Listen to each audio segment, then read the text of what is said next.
Hello everyone, मैं Anita. Good morning, सुप्रभात, नमस्कार। कैसे हैं आप सब? तो आज मैं इस क्लास में आपको जो हिंदी की परीक्षा हुई थी नेट की जून 2025 में, तो उस परीक्षा का हम विस्तार से विश्लेषण करेंगे। मैं आपको बताना चाहूँगी कि हमने प्रश्न संख्या 51 से लेकर 90 प्रश्न तक का विस्तार से विश्लेषण किया है। आज मैं प्रश्न संख्या 91 से शुरू कर रही हूँ। तो निम्नलिखित संस्थाओं को उनके स्थापना वर्ष अनुसार पहले से बाद के क्रम में व्यवस्थित कीजिए। तो इसमें जो हमें संस्थाएं दी थी उनको हमने प्रकाशन वर्ष के अनुसार क्या करना था, उनके स्थापना वर्ष के अनुसार उनको पहले से बाद के क्रम में लगाना था। तो भारतीय ज्ञानपीठ के बारे में मैं आपको बताऊं कि 1961 में भारतीय ज्ञानपीठ द्वारा ये पुरस्कार साहित्य में उत्कृष्ट योगदान के लिए दिया जाता है। कब? 1961 में इसका आरंभ हुआ था। अब विकल्प बी है हिंदुस्तानी अकेडमी इलाहाबाद। तो हिंदुस्तानी अकेडमी इलाहाबाद जो प्रयागराज में स्थित है, एक साहित्यिक संस्था है। इसकी स्थापना 1927 में हुई थी। इसका उद्देश्य क्या था? इसका उद्देश्य हिंदी, उर्दू, ब्रजभाषा और अन्य संबद्ध भाषाओं और उनके साहित्य को समृद्ध और लोकप्रिय बनाना था। अब विकल्प सी है फोर्ट विलियम काले। तो फोर्ट विलियम काले की स्थापना 10 जुलाई 1880 को लॉर्ड वेल्लेस्ली ने कोलकाता में की थी। तो विकल्प डी दक्षिण भारत हिंदी प्रचार सभा।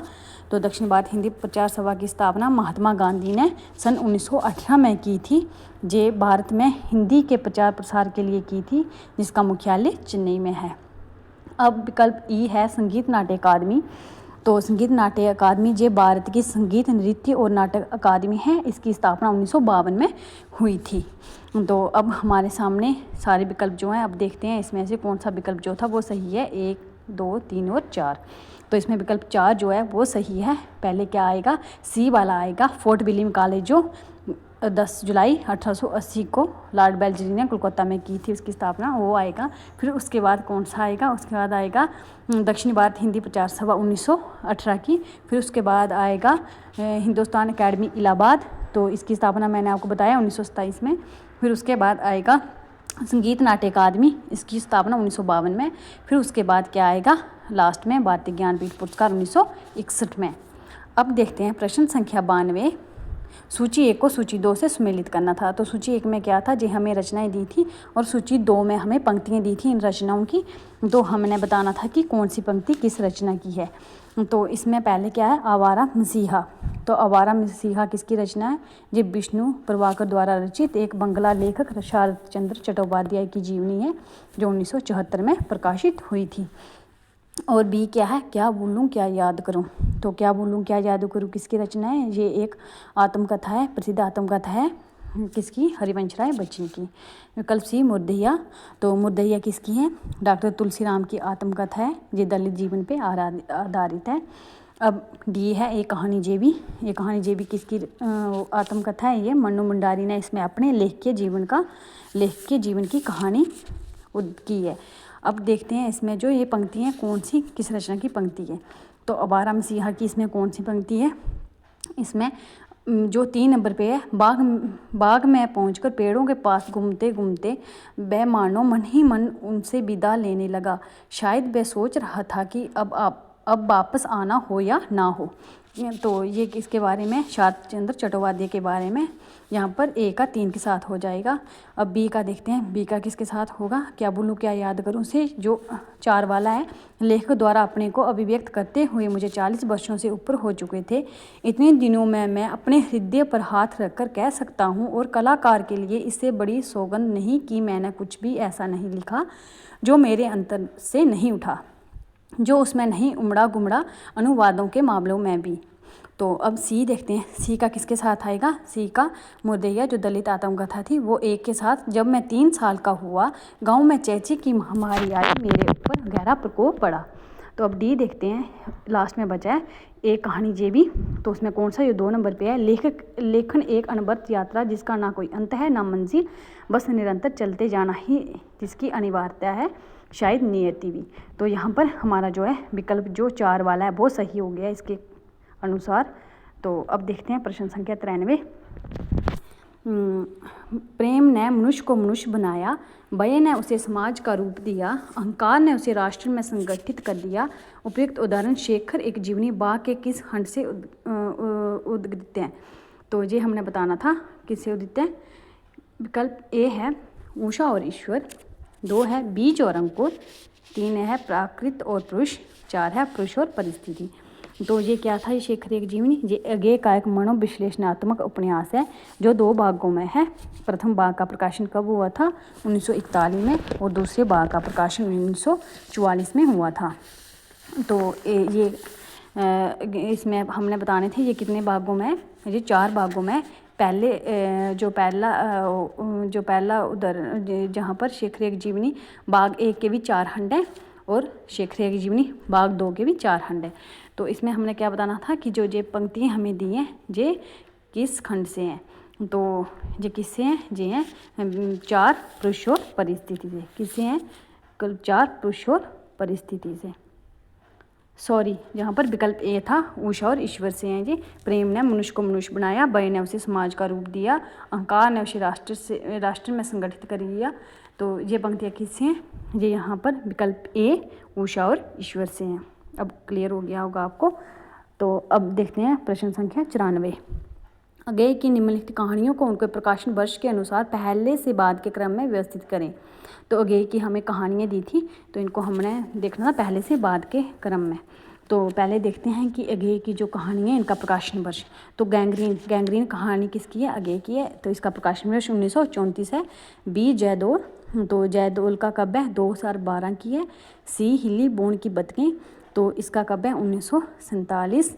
डी कलाकार की मुक्ति, तो ये भी 1947 की थी। अब भी थगा, ये तो 1937 की है। तो अब इसमें देखते हैं हम कि कौन सा विकल्प जो हमारे प्रकाशन वर्ष के अनुसार सही बैठ रहा है। तो सबसे पहले बीपथगा आएगी 1937 में। फिर गैंग्रीन मैंने आपको बताया इसका प्रकाशन वर्ष 1934 है। तो यहाँ पर जो हमारा पहले आएगा, जहाँ पर कौन सा विकल्प जो ठीक बैठ रहा है वो हमारे इसके अनुसार बैठ रहा है। जहाँ पर विकल्प गैंग्रीन जयदोल पहले बीपथगा आएगी। तो यहाँ पर जो विकल्प है 94 का वो ए है, बीपथगा, फिर ए गैंग्रीन, फिर सी हिली बोन की बतखें, फिर बी जयदोल, फिर डी लास्ट में कलाकार की मुक्ति जो 1947 की है। अब देखते हैं प्रश्न संख्या 95। निम्नलिखित में से कौन सा कथन मनोविश्लेषण से संबंधित है। तो मनोविश्लेषण से कौन सा कथन संबंधित है, तो मनोविश्लेषण क्या था, मनोविश्लेषण पहले क्या था, मनोविश्लेषण बाद एक मनोवैज्ञानिक और चिकित्सीय सिद्धांत था जो किसका था, सिगमंड फ्राइड ने इसको क्या किया था, विकसित किया था सिगमंड फ्राइड ने। तो अब देखते हैं कि इसके बारे में कौन सा कथन जो है संबंधित है। पहला ए क्या है, मनोविश्लेषण शब्द अंग्रेजी के साइको एनालिसिस का हिंदी पर्याय है। बी इंडिबस कॉम्प्लेक्स ग्रीक नायक इलेक्ट्रा के नाम पर है। सी फ्राइड का मानना है कि मानव का छोटे से छोटा व्यवहार भी सप्रयोजन होता है। डी एडलर के अनुसार लिबिडो अथवा कामरीति का उतना महत्व नहीं है जितना अहम का। ई युंग के ईड ईगो और सुपर ईगो की परिकल्पना प्रस्तुत की। तो यहाँ पर देखते हैं कि कौन कौन सा मनोविश्लेषणवाद से संबंधित था। तो मनोविश्लेषणवाद से कौन जहाँ पर आएगा ए वाला भी था, मनोविश्लेषण शब्द अंग्रेजी के साइको एनालिसिस का हिंदी पर्याय, ये ठीक है। और जहाँ पर बी क्या था, इंडिबस कॉम्प्लेक्स ग्रीक नायक इलेक्ट्रा के नाम पर है, तो यहाँ पर बी नहीं आएगा। अब सी देखते हैं, फ्राइड का मानना है कि मानव का छोटे से छोटा व्यवहार भी सप्रयोजन है, सी भी आएगा। डी असम्मिलित है। एडलर के अनुसार लिबिडो अथवा कामरीति का उतना महत्व नहीं जितना एम का, ये गलत है।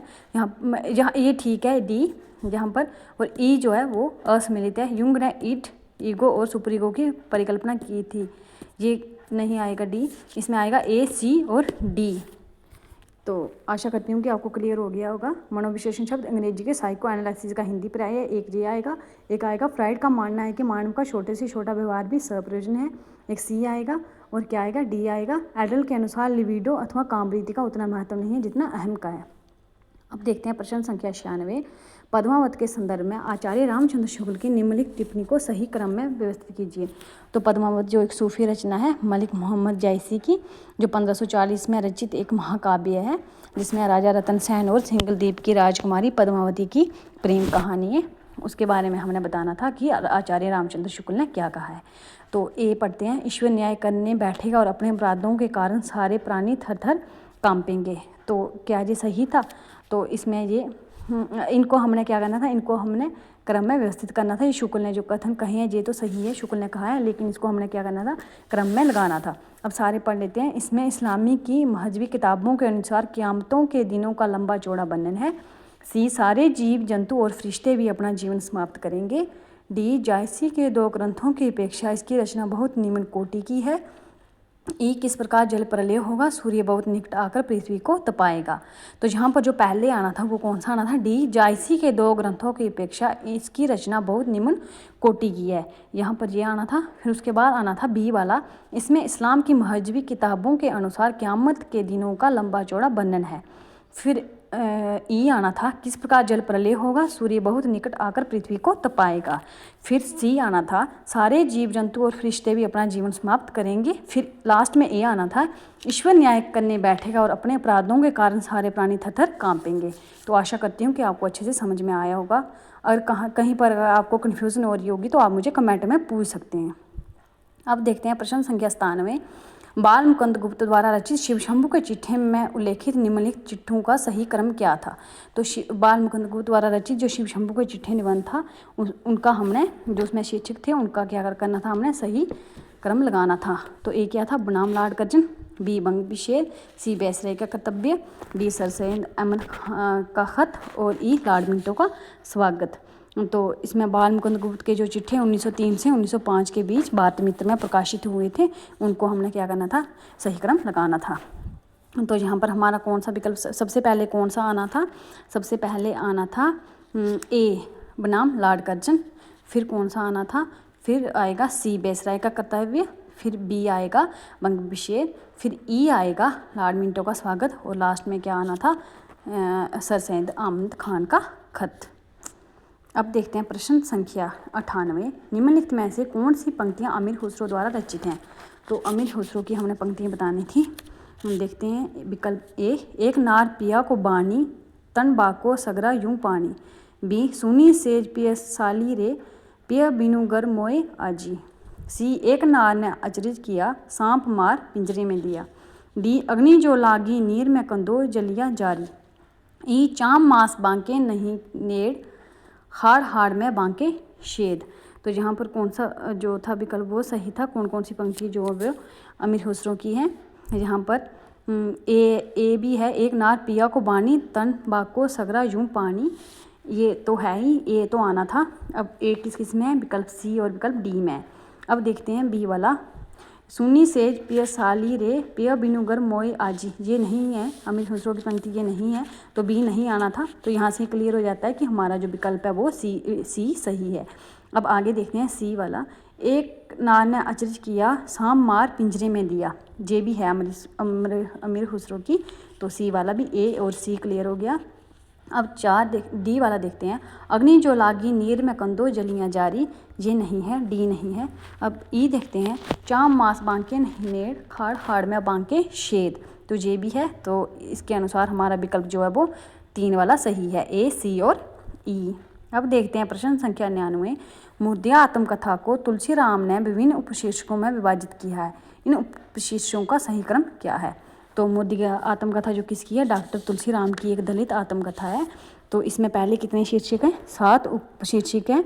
पहला कौन सा है, पहला मुद्दा पारिवारिक पृष्ठभूमि, दूसरा क्या है मुद्दा तथा स्कूली जीवन, तीसरा क्या है अकाल में अंधविश्वास, चौथा क्या है मुद्दा के गीत तथा लोक जीवन, और पांचवा क्या है स्कूली जीवन और बुतनिया नागिन, और छठा क्या है चले बुद्ध की राह, और सातवां है आजमगढ़ में फाका कशी। तो मैंने आपको ये 7 उपशीर्षक बता दिए। तो हमने इन शीर्षकों का सही क्रम लगाना था। तो पहले मैंने क्या पढ़ा, पहले पढ़ा मुद्दा पारिवारिक पृष्ठभूमि। तो जहाँ पर कौन सा है वो पृष्ठभूमि वाला बी पहले आएगा। फिर उसके बाद क्या आएगा मुद्दा तथा क्या पढ़ा मैंने, मुद्दा तथा स्कूली जीवन पढ़ा। तो वो कहाँ है, वो डी वाला आएगा। फिर बी के बाद डी आना था। तो यहाँ पर हमारा जो ऑप्शन क्लियर हो रहा है वो 3 में ही हो रहा है, बी और डी आ गया। फिर उसके बाद क्या आना था, उसके बाद अकाल में अंधविश्वास ई, और उसके बाद फिर क्या आना था, फिर ई के बाद क्या आना था ए मुद्दा के गीत तथा लोक जीवन, और फिर सी। अब देखते हैं प्रश्न संख्या 100। सूची 1 को सूची 2 से सम्मिलित करना था यहाँ पर। तो सूची 1 में क्या है, उठ जाग मुसाफिर, ये कहाँ क्या है, ये निबंध है। और यहाँ पर हमने क्या करना था, इनकी जो पंक्तियाँ सूची 2 में इनको इनके साथ मिलाना था। तो सूची 1 में निबंध के नाम क्या क्या है, पहले उठजाग मुसाफिर है, फिर बी में उत्तर फाल्गुनी के आसपास, फिर सी में मजदूरी और प्रेम, फिर डी में नाखून क्यों बढ़ते हैं। तो यहाँ पर हमने देखनी है अब पंक्तियाँ। तो उठजाग मुसाफिर किसका निबंध है, उठजाग मुसाफिर जो निबंध है वो है विवेकी राय का। और बी उत्तर फाल्गुन के आसपास, ये कुबेरनाथ राय का ललित निबंधकार हैं जो। और सी मजदूरी और प्रेम, ये सरदार पूर्ण सिंह का। और डी नाखून क्यों बढ़ते हैं, हजारी प्रसाद द्विवेदी का। अब देखते हैं कि इनकी जो पंक्तियाँ हैं वो कैसे कैसे रहेंगी। उठजाग मुसाफिर की कौन सी पंक्ति है, उठजाग मुसाफिर जो मास्टर की एक कहानी बताता है, इसमें जो रहेगी वो रहेगी ए के साथ रहेगी 2 वाली, जवानी की आंखों में ज्वाला होती है, बुढ़ापे की आंखों में प्रकाश होता है। तो ये मास्टर साहब के बारे में बता रहे हैं यहाँ पर विवेकी राय जी। और बी देखते हैं उत्तर फाल्गुनी के आसपास, यहाँ पर क्या होगा, यहाँ पर 4 होगा, जवानी एक चमाचम तारदार हड़क है, जहाँ पर वो आयु के बारे में बताया है इसमें। तो विकल्प सी है मजदूरी और प्रेम। मजदूरी और प्रेम का क्या रहेगा, यहाँ पर हल चलाने वाले और बेड़ चलाने वाले स्वभाव से साधु होते हैं, एक वाला रहेगा। और डी नाखून क्यों बढ़ते हैं, हजारी प्रसाद द्विवेदी का, जहाँ पर आएगा 3 अल्पज्ञ पिता बड़ा दयनीय जीव होता है। तो इसके अनुसार हमारा जो है वो विकल्प 1 जो है वो सही है। अब देखते हैं प्रश्न संख्या 101। बिहारी के संदर्भ में ये कथन किसने कहा है, बिहारी का काव्य हृदय में किसी ऐसी लय या संगीत का संचार नहीं करता जिसकी स्वरधारा कुछ काल तक गूंजती रहे। तो ये किसने कहा है बिहारी के संदर्भ में, ये कहा है हमारे आचार्य रामचंद्र शुक्ल जी ने कहा है बिहारी के बारे में। अब देखते हैं प्रश्न संख्या 102। तमस से संबंधित निम्नलिखित में से कौन सा कथन सत्य है। तो तमस जो हमें उपन्यास लगा है उसके बारे में हमें बताना था। तो तमस उपन्यास किसका है, विषम सानी का है, 1973 का। तो इसमें हमने बताना था कि तमस में क्या विषय है, 1947 में पंजाब के ज़िले के परिवेश के रूप में इसको लिया गया है। तो कुल इसमें 5 वर्षों की कहानी का जाल बुना हुआ है, जहाँ 5 वर्षों की कहानी को लेकर जहाँ पर क्या किया है, उपन्यास को बनाया गया है। तो अब देखते हैं इसमें से कौन सा कथन जो है वो तमस से संबंधित है। तो पहला ए था, तमस की रचना रावलपिंडी शहर से जुड़ी विष्णु सानी की स्मृतियों के आधार पर है। तो ये सही है कि गलत है, ये हमने देखना था। बी देखते हैं, तमस की ज़्यादातर घटनाएं और उनसे जुड़े चरित्र वास्तविक हैं। तो अब देखते हैं सी, इस उपन्यास में नथु और उसकी पत्नी दोनों वास्तविक पात्र हैं। अब देखते हैं डी, अंग्रेजी अधिकारी रिचर्ड फसाद रुकवाने का हर संभव प्रयास करता है। और ई, तमस प्रथम विश्व युद्ध के समय की कथा है। तो यहाँ पर हमने देखना है कौन कौन से सही हैं। ए वाला तो है ही, तमस की रचना रावलपिंडी शहर से जुड़ी विषम सानी की स्मृतियों के आधार पर है, ए सही है। तमस की ज़्यादातर घटनाएं और उनसे जुड़े चरित्र वास्तविक हैं, ये भी सही है। अब सी देखते हैं, इस प्रयास में नथु और उसकी पत्नी दोनों वास्तविक पात्र हैं, ये गलत है। डी, अंग्रेजी अधिकारी रिचर्ड फसाद रुकवाने का हर संभव प्रयास करता है, नहीं वो कुछ प्रयास नहीं करता है। ई, तमस प्रथम विश्व युद्ध के समय की कथा है। तो यहाँ पर जो है, यहाँ पर विकल्प ए सही है, ए और बी, जहाँ पर 2 ही सही हैं। तो जो 1 वाला है वो इसके अनुसार जो है वो सही रहेगा। प्रश्न संख्या 103 है, रामधारी सिंह दिनकर की पुस्तक संस्कृत के 4 अध्याय के संदर्भ में कौन सा एक तथ्य असत्य है। यहाँ पर 3 जो हैं वो सत्य हैं और 1 जो है वो असत्य है, वो बताना था हमने। तो देखते हैं अब, इसकी भूमिका जवाहरलाल नेहरू ने लिखी है, ये सही है। बी, 2 नंबर पे क्या है, तीसरे अध्याय का शीर्षक भारतीय संस्कृत और यूरोप है। और तीसरा क्या है, पुस्तक का समर्पण डॉक्टर राजेंद्र प्रसाद के नाम है। और 4 क्या है, पहला संस्करण 1956 में प्रकाशित हुआ था। तो यहाँ पर हमारा कौन सा ऑप्शन जो है वो असत्य है, यहाँ पर 2 वाला ऑप्शन जो है वो असत्य है। तीसरे अध्याय का शीर्षक भारतीय संस्कृत और यूरोप है, ये लास्ट वाला है।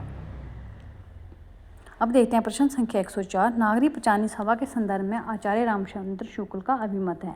तो नागरिक पंचानन सभा के संदर्भ में आचार्य रामचंद्र शुक्ल ने जो अभिमत नहीं बताना था इसमें हमने। तो इसमें 1 था, संबत 1950 में के उत्साही छात्रों के उद्योग से काशी नागरिक पंचानन सभा की स्थापना हुई, क्या ये सही है। इस यहाँ पर हमने जो था वो शुक्ल ने जो अभिमत नहीं है, ये सही है, ये शुक्ल ने कहा है, ये ठीक है। तो इस सभा की सारी समृद्धि और कीर्ति बाबू श्याम सुंदर जी के त्याग और सत्परिश्रम का फल है, ये भी ठीक है, ये कहा था उन्होंने।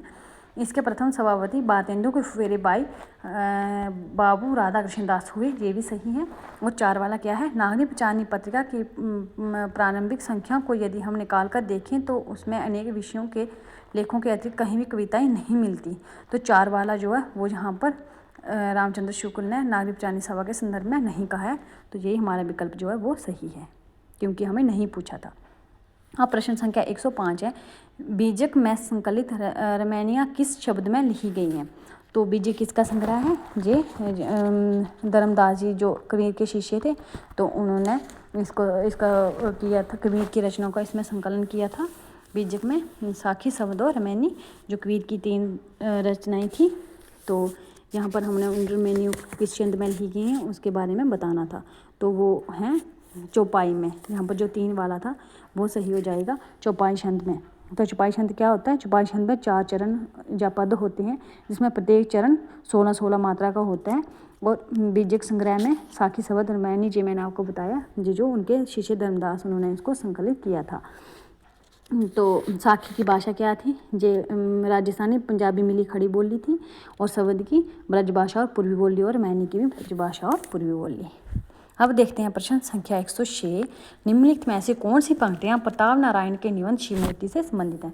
तो जो शिवमूर्ति निबंध है प्रताप नारायण मिश्र का, तो उस निबंध के बारे में हमने बताना था कि कौन कौन सी पंक्तियाँ जो है वो इस निबंध से हैं।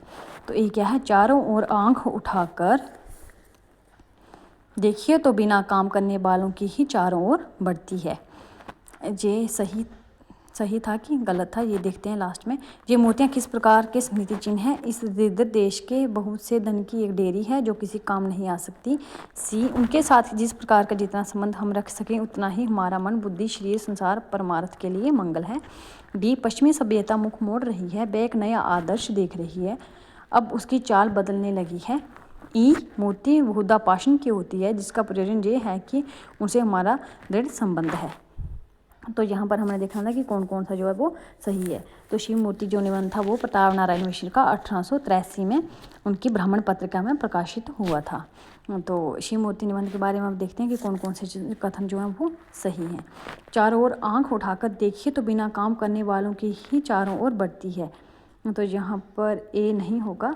अब बी देखते हैं, ये मूर्तियाँ किस प्रकार के स्मृति चिन्ह हैं? इस दरिद्र देश के बहुत से धन की एक डेयरी है जो किसी काम नहीं आ सकती, बी भी नहीं होगा। सी देखते हैं, उनके साथ जिस प्रकार का जितना संबंध हम रख सकें उतना ही हमारा मन, बुद्धि, शरीर, संसार परमार्थ के लिए मंगल है, ये सही है, ये ईश्वर के लिए उन्होंने बोला है। अब इसमें डी देखते हैं, पश्चिमी सभ्यता मुख मोड़ रही है, बैक नया आदर्श देख रही है, अब उसकी चाल बदलने लगी है, ये भी नहीं होगा। ई वाला होगा, मूर्ति बहुधा पाषाण की होती है, जिसका प्रयोजन ये है कि उनसे हमारा दृढ़ संबंध है। तो यहाँ पर हमारे 2 ही विकल्प जो हैं वो सही हैं, सी और ई। तो सी और ई किस में आ रहे हैं? एक में आ रहे हैं, तो एक वाला जो है वो हमारा सही है। अब देखते हैं 107 में सूची ए को सूची 2 से सम्मिलित करना था। तो सूची ए में हमें क्या दिए? पात्र दिए, और सूची 2 में हमें कहानियाँ दी हुई हैं, तो हमने इन पात्रों को इन कहानियों के अनुसार बताना था। तो सीता किस कहानी की पात्र है? ये विकल्प 2 दुलाई वाली की है। विकल्प 2 दुलाई, जो जानकी की बहन सीता है, दुलाई वाली की कहानी है, जो बंग महिला की एक कहानी है। तो अब देखते हैं बी, किरण किसकी है? कानों में कंगन की है, जो राधिका रमन की कहानी है, 1913 में हिंदू पत्रिका में जो प्रकाशित हुई थी। और सी, चंदा किसकी है? चंदा है 4 राजा निर्वसिया की, राजा निर्वसिया की कहानी है, कहानी की पात्र है चंदा। और डी क्या है? अनीता किसकी है? एक राही कहानी की, जो सुभद्रा कुमारी चौहान की कहानी है। तो जहाँ पर हमारा जो कौन सा विकल्प है इसके अनुसार वो सही है, ए,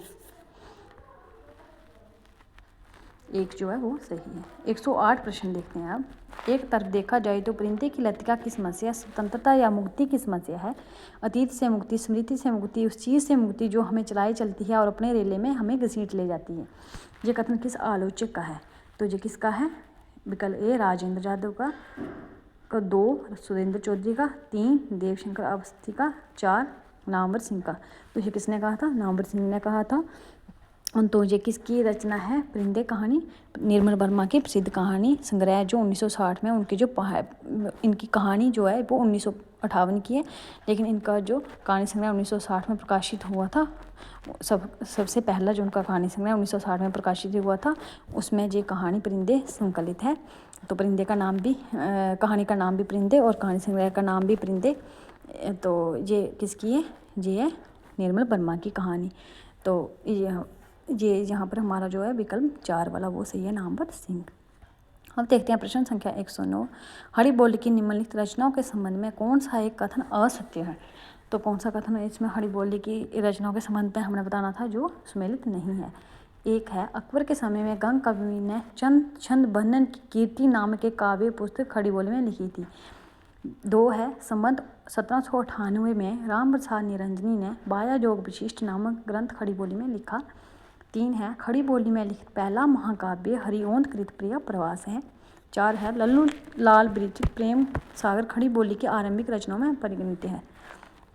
तो यहाँ पर देखते हैं ए ही गलत है। यहाँ पर हमारा जो एक वाला है वो आना था, जहाँ पर क्या होगा, अकबर के समय में गंग कवि ने चंद क्षण वर्णन की कीर्ति नहीं, चंद क्षण वर्णन की महिमा नामक एक काव्य पुस्तक खड़ी बोली में लिखी थी।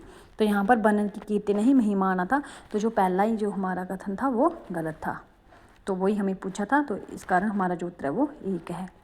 110 प्रश्न है, लोभ पाप को मूल है, लोभ मिटावत मान, लोभ कभी ना कीजिए, जा मैं नरक निदान, अंधेरी नरक नाटक में उपयुक्त कथन किसका है? तो ये हमें बताना था कि ये कथन किसका है। तो ये नारायण दास, 2 गोवर्धन दास, 3 महंत और 4 राजा। तो ये किसका है? ये 3 महंत का कथन है। तो अंधेरी नगरी नाटक किसका है? भारतेंदु हरिश्चंद्र का, जो 1881 में प्रकाशित हुआ था। अब देखते हैं प्रश्न संख्या 111। जिसके आगे पीछे भाई बहन माँ बाप नहीं, प्रदेश में बंदूक की नोक पर जान रखने वाले को सोकरी कैसे दे दे? ये कहानी कोशिका गढ़वार का, ये कथन किस पात्र का है? तो कोशिका गढ़वार जो कहानी है ये क्या है? ये ग्रामीण प्रेम की एक अद्वितीय कहानी है। किसकी कहानी है? शेखर जोशी की कहानी है। 1958 में प्रकाशित हुई थी, लक्ष्मण और गोसाई की यहाँ इसमें प्रेम कहानी है। तो ये हमें देखना था कि यहाँ पर कौन बोल रहा है ये कथन। तो ये कौन बोल रहा है? ये यहाँ पर आना था 2 लक्ष्मण का बाप बोल रहा है कि जिसके आगे पीछे भाई बहन माई बाप नहीं, प्रदेश में बंदूक की नोक पर जान रखने वाले को सोकरी कैसे दे दे?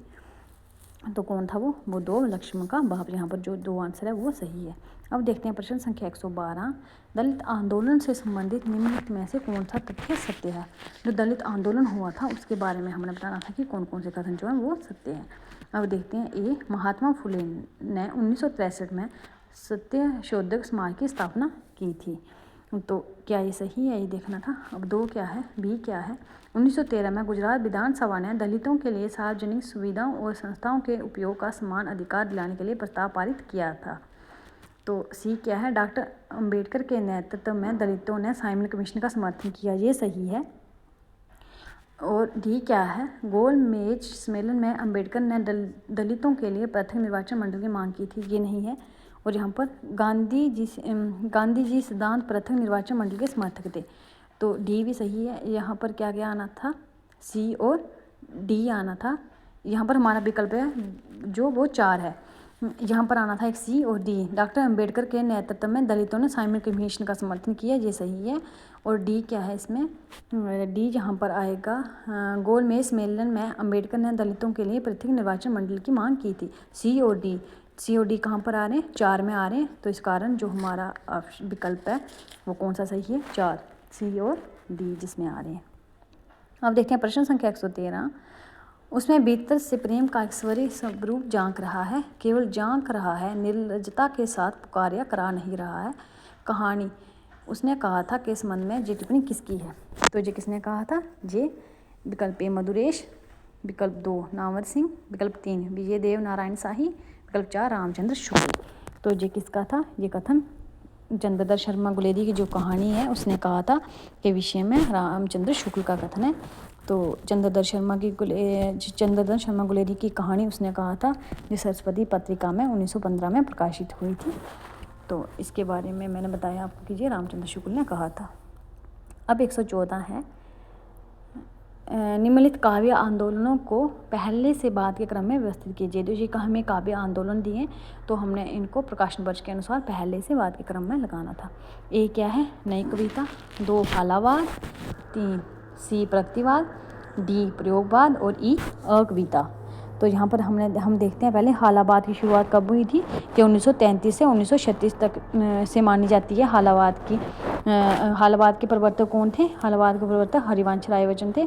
तो 1933 से 1936 तक इसकी शुरुआत जो है वो मानी जाती है। अब देखते हैं नई कविता। तो नई कविता का आरंभ कब हुआ था? नई कविता का आंदोलन का आरंभ 1954 से माना जाता है। तो इसमें हिंदी साहित्य का एक क्रांतिकारी युग था। इसको हिंदी साहित्य का एक क्रांतिकारी युग कहते हैं नई कविता को। अब क्या था? प्रगतिवाद। तो प्रगतिवाद 1936 में आरंभ हुआ था और प्रयोगवाद 1943 से शुरू हुआ था और फिर अकविता 1960 के दशक में आरंभ हुआ था। तो अब देखते हैं इसको कालक्रम में सबसे पहले कौन सा रहेगा। सबसे पहले रहेगा इसमें बी वाला हालावाद जो 1933 से 1936 से मानी जाती है। तो फिर उसके बाद रहेगा प्रगतिवाद 1936 से। फिर उसके बाद प्रयोगवाद का मैंने आपको बताया 1943 से। फिर उसके बाद रहेगा नई कविता 1954 से। फिर लास्ट में क्या आएगा? अकविता जो 1960 के दशक के आरंभ में हुआ था। 1960 के दशक में आरंभ हुआ था। तो इस के अनुसार हमारा जो विकल्प है वो कौन सा सही है? विकल्प हमारा 2 वाला सही है। अब देखते हैं प्रश्न संख्या 115। शब्दार्थों सहित काव्यम। बी क्या है? पद संघटना रीति। सी क्या है? द्वंद्व लोक लोचन और डी क्या है? रश्मिमासा। तो ये हमने देखना था, ये हमें आचार्य दिए हुए हैं तो इनके अनुसार हमने इसको देखना था ये किसकी है। ये शब्दार्थों सहित काव्य ये किसका है? ये भामा ने कहा था शब्दार्थों सहित काव्यम। तो यहाँ पर ए का 4 के साथ हो जाएगा। पद संघटना रीति ये किसका है? ये आनंद बर्धन का है। और सी ध्वनि लोक लोचन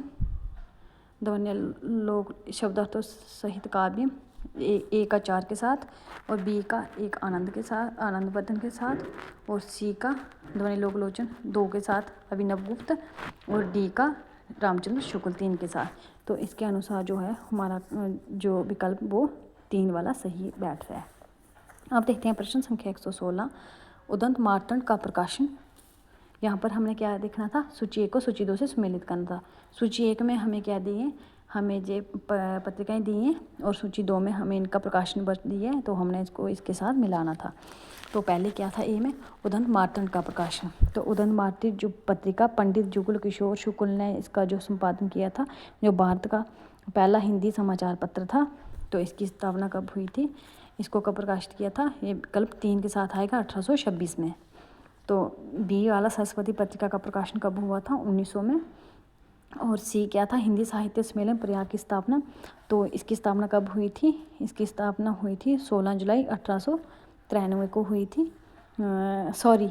इसकी स्थापना हुई थी नागरी पंचानी जो सभा काशी ने इसको क्या किया था? इसको प्रकाशित किया था। कब किया था?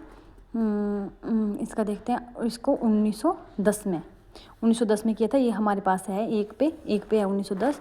तो डी क्या है? नागरी पंचानी सभा की स्थापना। तो नागरी पंचानी सभा की स्थापना कब हुई थी? 16 जुलाई 1893 को कविंस काले के 3 छात्र बाबू श्याम सुंदर दास, पंडित राम नारायण मिश्र और ठाकुर शिव प्रसाद सिंह के द्वारा। तो अब मैंने आपको इनके प्रकाशन वर्ष बता दिए। तो अब इसके साथ जो हमारा कौन सा विकल्प जो है वो सही बैठ रहा है? इसके साथ जो हमारा विकल्प है वो 1 वाला सही बैठ रहा है। 1 का 3 1826, सरस्वती पत्रिका का 4 1900 और सी का 1 हिंदी साहित्य सम्मेलन प्रयाग की स्थापना कब हुई थी? मैंने आपको बताया 1 मई 1910 को हुई थी। और डी नागरी पंचानी सभा की स्थापना कब हुई थी? 1893 को हुई थी, 16 जुलाई 1893 को। तो अब देखते हैं प्रश्न संख्या 117। छायावादी कवियों की कल्पना लोक की उड़ान अपनी अक्षमता की पूर्ति का प्रयास है। ये कथन किसका है? तो ये कथन किसका है? विकल्प ए जिनेंद्र, विकल्प बी अज्ञे, विकल्प सी देवराज और विकल्प जो 4 है वो क्या है? इलाचंद जोशी। तो यहाँ पर हमारा जो है वो कौन सा है? वो 4 किसने कहा था? इलाचंद जोशी ने कहा था छायावादी कवियों की कल्पना लोक की उड़ान अपनी अक्षमता की पूर्ति का प्रयास है। ये किसने कहा था? इलाचंद जोशी ने कहा था। तो इसके अनुसार जो हमारा विकल्प वो 4 वाला वो सही है। अब देखते हैं प्रश्न संख्या 118। सूची 1 को सूची 2 से सम्मिलित करें। तो सूची 1 में क्या दिए हमें, रचनाकार दिए, और सूची 2 में इनकी रचनाएं दी हैं, इनको हमें सम्मिलित करके बताना था। तो ए क्या है, महामहोपाध्याय हरिप्रसाद शास्त्री, बी है राहुल सांस्कृत्यायन, सी प्रबोध चंद्र बागची, और डी डॉक्टर मोहम्मद शाहिदुल्ला। तो इसमें हमने बताना था कि जो ये रचनाकार हैं इन्होंने कौन कौन सी रचना का संपादन किया है। तो महोपाध्याय हरिप्रसाद शास्त्री ने किसका किया है, यहाँ पर हमने देखना है कौन सा विकल्प जो है वो सही है। इसने किया था बोध गान और दोहा का, ए का 4 के साथ। और फिर बी में क्या है, राहुल संस्कृतियायन आ रहे हैं, तो राहुल संस्कृतियायन ने किसका किया था, हिंदी काव्यधारा का किया था, जो 3 नंबर पे है। फिर आगे क्या है, प्रबोध चंद्र बागची, तो प्रबोध चंद्र बागची ने किसका किया था, दोहा कोश का किया था, जो 1 नंबर पे है। फिर डी में क्या था, डॉक्टर मोहम्मद शाहिदुल्ला। तो लास्ट में जो बचा है 2 नंबर पे, लेश मिस्तोक्स का ही किसने किया था, डॉक्टर मोहम्मद शाहिदुल्ला ने किया था। तो इसके अनुसार जो हमारा विकल्प है वो कौन सा सही हुआ, विकल्प सी 3 नंबर पे जो है वो सही है। तो 119 प्रश्न है, लेखक की मृत्यु की घोषणा किसने की। तो लेखक की मृत्यु की घोषणा किसने की थी, ये किसने की थी, यहाँ पर विकल्प ए है नीत्शे, विकल्प 2 डैनियल बेल, विकल्प 3 डेरिडा, और विकल्प 4 रोला बारत। तो ये क्या थी, पहले ये उत्तर आधुनिकतावाद जो था उसकी प्रमुख घोषणाएं थी। घोषणा थी लेखक की मृत्यु, मनुष्य की मृत्यु, लेखक की मृत्यु, ये थे। तो हमने बताना था कि जो लेखक की मृत्यु की जो घोषणा किसने की थी, तो ये की थी विकल्प 4 रोला बारत ने। अब प्रश्न संख्या 120 है, पंडित उदय शंकर भट्ट विरचित कमला के संबंध में कौन सा तथ्य सही नहीं है। तो कमला जो इनकी नाट्य कृति थी उसके बारे में बोला है कि कौन सा इसमें सही नहीं है। तो ए क्या है, कमला भट्ट जी की प्रथम प्रकाशित काव्य कृति है, तो क्या ये सही है। 2 था, ये एक सामाजिक नाटक है। 3 था, इसमें किसान आंदोलन का वर्णन किया गया है। 4 था, इसमें सामाजिक असमंजस का मार्मिक चित्रण है। तो यहाँ पर जो था वो हमारा विकल्प ए जो है वो सही नहीं है, क्योंकि कमला भट्ट जी की प्रथम प्रकाशित काव्य कृति नहीं है।